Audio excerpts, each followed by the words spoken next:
आज हम भगवद गीता के तीसरे श्लोक का वर्णन करेंगे।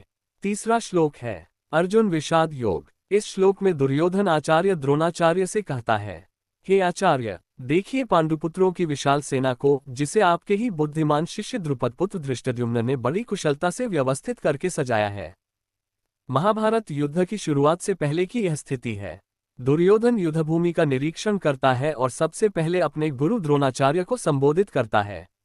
वह पांडवों की सेना की ओर इशारा करता है, जो पूरी तरह सुसज्जित और अनुशासित खड़ी है। इसमें कुछ महत्वपूर्ण बातें छिपी हुई हैं।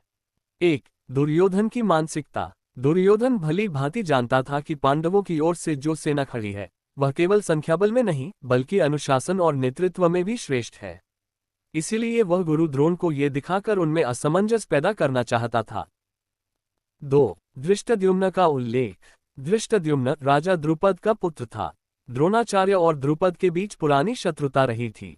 द्रोण ने कभी द्रुपद को हराया था और फिर बाद में द्रुपद ने यज्ञ करके धृष्टद्युम्न को उत्पन्न किया था, जो द्रोण का संहार करने के लिए जन्मा था।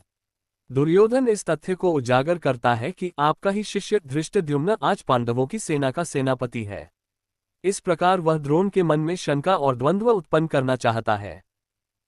3. रणनीतिक दृष्टिकोण। ये श्लोक युद्ध की रणनीतिक शुरुआत को भी दर्शाता है। किसी भी युद्ध में सबसे बड़ा महत्व सेनापति और उसके संगठन का होता है। दुर्योधन जानता था कि यदि द्रोण का मनोबल डगमगा दिया जाए तो उनकी रणनीति कमजोर हो जाएगी।